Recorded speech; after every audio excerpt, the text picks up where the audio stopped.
दोस्तों, Bihar SSC inter level भर्ती 2023 form कैसे फिलअप करना है, चलिए स्टेप बाय स्टेप पूरी प्रक्रिया देखिए। सबसे मेन तो दोस्तों आप पहले ये जानना चाहते हैं कि फॉर्म भरने के लिए कौन कौन सा डॉक्यूमेंट लग रहा है, तो स्टेप बाय स्टेप पूरी प्रक्रिया देखिए, फिर आपको सभी चीज़ों के बारे में क्लियर हो जाएगा। दूसरा चीज़ यहाँ पर यह है दोस्तों कि आपको मिस्टेक नहीं करना है। अगर आप कुछ मिस्टेक कर लीजिएगा फॉर्म भरने में तो फिर आपका रिजल्ट ही नहीं हो पाएगा। तो बेहतर यही है कि आपको सही से फॉर्म फिलअप करना है। तो चलिए दोस्तों, आप सभी स्टेप बाय स्टेप पूरी प्रक्रिया देखिए, फिर आपको सब कुछ क्लियर हो जाएगा कि अभी जो आप फॉर्म फिलअप कीजिएगा तो क्या कुछ लगेगा। तो देखिए दोस्तों, अभी देखिएगा 1 सप्ताह वैकेंसी का आया हुआ भी हो गया और फॉर्म भरने का भी डेट आ गया। ये जो वैकेंसी है 11,098 पदों पर, तो आपको जम के तैयारी करना और इसमें हर हाल में सिलेक्शन लेना है, बिल्कुल भी आपको चूकना नहीं है। और वैकेंसी के बारे में देखिएगा तो हम आप लोगों को 2 महीने पहले ही अपडेट दे दिए थे सारा कुछ। और रही बात दोस्तों एग्ज़ाम की, तो आपके पास एग्ज़ाम के लिए भी ज़्यादा समय नहीं है, अभी आपके पास लगभग 100 दिन का समय है, इसलिए जम के तैयारी कीजिए। तो चलिए सबसे पहले तो आप फॉर्म स्टेप बाय स्टेप प्रक्रिया के बारे में देखिए क्या कुछ लग रहा है। फॉर्म का जो फिलअप की प्रक्रिया है दोस्तों, फॉर्म भरने के लिए दोस्तों सबसे पहले आपको बीएसएससी के ऑफिशियल वेबसाइट यानी बिहार कर्मचारी चयन आयोग के वेबसाइट पर आना है। लिंक मिलेगा, लिंक पर क्लिक कीजिएगा, नया वेबसाइट ओपन होगा। फिर इसके बाद आपको सेकेंड इंटर लेवल भर्ती संबंधित लिंक दिखेगा, उस पर क्लिक करने के बाद आइएगा तो इस तरह से आपको दिखेगा। यहाँ पर देखिएगा इस तरह से आएगा और फिर इसमें देखिएगा तो 4 सेक्शन बना हुआ है। पहला रजिस्ट्रेशन का है, तो रजिस्ट्रेशन सबसे पहले आपको करना है। रजिस्ट्रेशन दोस्तों सबसे पहला चरण है और इसी में देखिएगा तो जो आपका मेन जानकारी यानी आपका नाम, डेट ऑफ बर्थ, इसके बाद ईमेल आईडी, मोबाइल नंबर, ये सब चीज़ें आपको अभी ही फिलअप करवा लिया जाएगा। तो आपको गलती बिल्कुल भी नहीं करना है। जब आपका रजिस्ट्रेशन हो जाएगा तो इस तरह से आपको स्क्रीन पर दिखेगा और मैसेज के माध्यम से भी आएगा, यो रजिस्ट्रेशन नंबर इतना। फिर जब मिल जाएगा तो लॉगिन यहाँ पर क्लिक कीजिए, नहीं तो यहाँ पर आप लॉगिन कीजिए। और अभी जब आप पहला चरण रजिस्ट्रेशन कीजिएगा तो रजिस्ट्रेशन के समय देखिए क्या सब डिटेल्स आपको आएगा। पहला चीज़ है यहाँ पर नेम ऑफ एप्लीकेंट यानी उम्मीदवार का नाम। इसमें आपको अपना नाम देना है और कैसे देना है, तो 10th का सर्टिफिकेट में जो भी स्पेलिंग है, चाहे आपका नाम में गलती भी क्यों ना हो, वही हूबहू आपको फिलअप करना है। यानी 10th के सर्टिफिकेट पर जो भी नाम है, नाम में मिस्टर, मिस्ट्रेस ये सब चीज़ें नहीं लगाना। इसी तरह से पिता के नाम में भी नहीं, जो भी सर्टिफिकेट मार्कशीट पर है वही हूबहू फिलअप करना है। आधार कार्ड के अनुसार नहीं फिलअप करना है, 10th सर्टिफिकेट के अनुसार। यहाँ पर स्पष्ट लिखा हुआ है मैट्रिकुलेशन। और अपना जेंडर मेल, फीमेल, ट्रांसजेंडर जो भी यहाँ पर सेलेक्ट करना है। और ये जेंडर में आप गलती नहीं कीजिए, अगर आप गलती कीजिएगा तो आपको क्या होगा दोस्तों कि रेस से बाहर भी किया जा सकता है। इसके बाद है बिहार का निवासी, तो यह सिलेक्ट कीजिए। दूसरे राज्य से तो भी फॉर्म फिलअप कर सकते हैं, नो पर क्लिक कीजिएगा, जनरल कैटेगरी में ऑटोमेटिक आ जाइएगा। अब बिहार में यहाँ पर देखिएगा कैटेगरी का, तो यहाँ पर जनरल, ईडब्ल्यूएस, बीसी, ईबीसी इस तरह से। और एमबीसी कैटेगरी के बारे में आप जानना चाह रहे होंगे तो ईबीसी को ही कहा जाता है।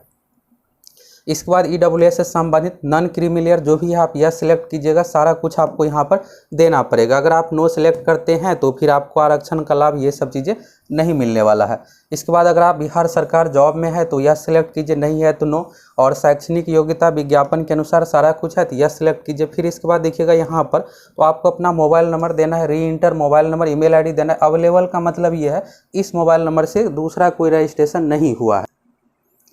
ठीक है, क्लियर हो गया। इसके बाद देखिएगा ईमेल आईडी दीजिएगा, कन्फर्म ईमेल आईडी। इसके बाद date of birth. Date of birth दोस्तों सबसे ध्यान देने वाली बात है, इन सब चीज़ों में आपको गलती नहीं करना है। तो अपना डेट ऑफ बर्थ यहाँ से सिलेक्ट कीजिएगा, इसके बाद कैप्चा कीजिएगा, नेक्स्ट कीजिएगा और सबमिट कीजिएगा। फिर आपको रजिस्ट्रेशन हो जाएगा। रजिस्ट्रेशन होने के बाद इस तरह से आपको रजिस्ट्रेशन नंबर मिलेगा जो कि ईमेल आईडी पर भी आपको दिया जाएगा। तो ये तो हुआ दोस्तों प्रारंभिक चरण रजिस्ट्रेशन। अब चलिए फोटो सिग्नेचर कैसे क्या अपलोड होगा उसके बारे में देखिए। दूसरा चीज़ दोस्तों देखिए, आप फॉर्म तो भर रहे हैं, फॉर्म यहाँ पर 30 लाख कैंडिडेट भरने वाले हैं, लेकिन क्या सबका रिजल्ट हो जाएगा? रिजल्ट तो होना नहीं है। रिजल्ट देखिएगा तो 11,098 और ये सीट और बढ़ने वाला है। तो आपको जम के तैयारी करना है और इस तैयारी के लिए दोस्तों देखिएगा आपकी और तैयारी में 4 चांद जो लगाने वाला है। बिहार में पिछले 20 साल में 100 प्लस लगभग 125 परीक्षाओं का क्वेश्चन बैंक आप लोगों को दे रहे हैं। टेस्ट के रूप में पहला चीज़ तो यहाँ पर लाइव टेस्ट के रूप में 4 ऑप्शन वाला रहेगा, जिस तरह से एग्जाम में रहता है एप्लीकेशन पर आप दे सकते हैं। दूसरा दोस्तों इस तरह से आपको देखिएगा, ये Bihar SSC inter level mains 25 दिसंबर 2020 का है। इस तरह से आपको 1 लाइनर फॉर्मेट में आप लोगों को देने वाले हैं, जिससे आप सभी इसको 4 बार 5 बार पढ़ लीजिएगा, कंप्लीट हो जाएगा। और इसका वीडियो डिस्कशन भी सारा कुछ करवाने वाले हैं। और हम आप लोगों को जो दोस्तों तैयारी करवा रहे हैं, इस तैयारी में सिर्फ यहाँ पर ये नहीं है कि सिर्फ आपको मैथ रीजनिंग का ही यहाँ पर प्रीवियस ईयर ही सिर्फ मिल रहा है। यहाँ पर दोस्तों आप लोगों को मैथ रीजनिंग जीके साइंस जो बिहार एसएससी का पैटर्न है, उसी पैटर्न पर आप लोगों को पूरी तैयारी करवाने वाले। ये पूरी तैयारी कहाँ होगा, तो आप सभी जाइए एप्लीकेशन पर, गूगल प्ले स्टोर पर सक्सेस प्लैनेट एप्लीकेशन लिखकर सर्च कीजिए, आ जाएगा, वहाँ से इंस्टॉल कीजिए, लॉगिन कीजिए। और बहुत ही कम प्राइस पर, अभी 2-3 दिनों के लिए दोस्तों छूट है, तो आप सभी बम्पर छूट पर ज्वाइन कर लीजिए, फिर कोर्स का प्राइस बढ़ जाएगा।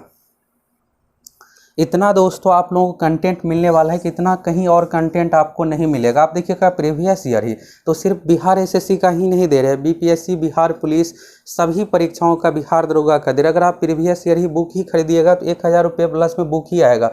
लेकिन यहाँ पर दोस्तों आपको 500 से कम में पूरा तैयारी प्रीवियस ईयर सारा कुछ मिल रहा है। तो देर किस बात की, फटाफट, अगर आपका भी सपना है रिजल्ट लेने का, बिहार एसएससी में जॉब लेने का, तो फटाफट आपको ज्वाइन कर लेना है।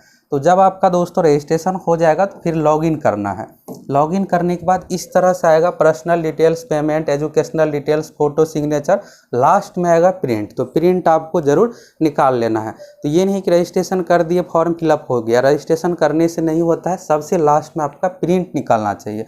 अगला जो डिटेल्स होता है दोस्तों पेमेंट, तो फिर इसके बाद आपको क्या करना, रजिस्ट्रेशन हो जाएगा तो सभी डिटेल्स दिखेगा। अगर आपको कुछ भी इसमें त्रुटि लगता है तो अभी आप सुधार कर सकते हैं पेमेंट से पहले, लेकिन बाद में फिर सुधार नहीं होगा। तब मोबाइल नंबर, ईमेल आईडी, ये सब नहीं सुधार होता है, बाकी अन्य चीज़ सुधार हो जाता है।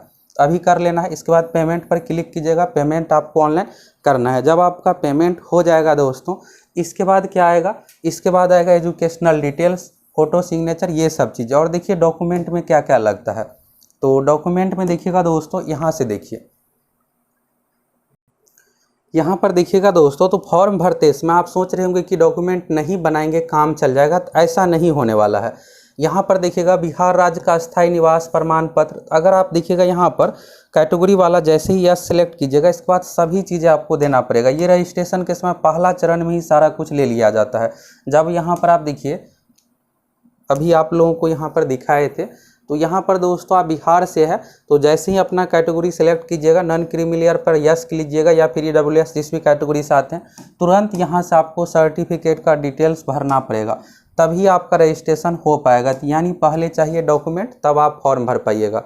तो यहाँ पर देखिएगा डोमिसाइल सर्टिफिकेट नंबर, निवास प्रमाण पत्र, बिहार राज्य अस्थायी निवास प्रमाण पत्र, निर्गत संख्या, यानी सर्टिफिकेट का नंबर किससे मिला है, तो अगर आरओ से मिला है या फिर एसडीएम, जहाँ से एसटीओ से मिला है, सीओ, यहाँ पर आपको डिटेल्स देना पड़ेगा। यहाँ पर आ जाता है, तो मिनिमम कहाँ तक का होना चाहिए, तो आरओ तक का भी बना हुआ है तो भी आप फॉर्म भर सकते हैं, यानी ब्लॉक से भी बना हुआ है तो कोई दिक्कत नहीं है।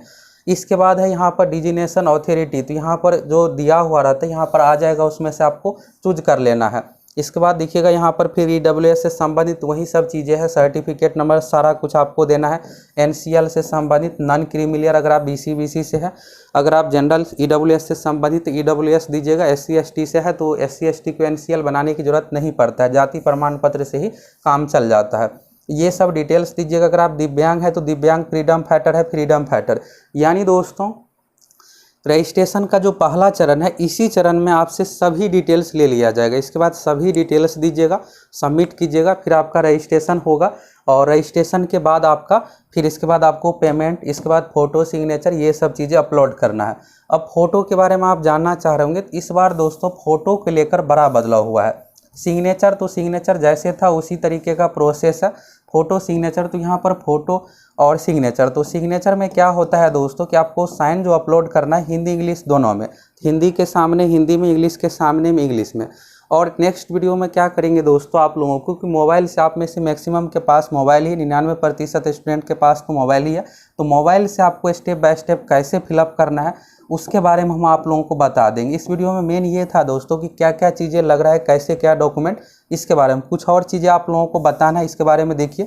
तो हिंदी इंग्लिश का सिग्नेचर हो गया, और फोटो। तो फोटो दोस्तों पिछली बार क्या हुआ था कि पासपोर्ट साइज का अपना फोटो अपलोड कीजिए, लेकिन इस बार क्या है कि लाइव फोटो। अब ये लाइव फोटो कैसा होता है, तो वेब कैम वाला जब आप आधार कार्ड बनाने जाते हैं तो आधार कार्ड में क्या होता है कि डायरेक्ट फोटो खींचता है, वही प्रक्रिया यहाँ पर आपको फोटो इस तरह से अपलोड करना पड़ेगा।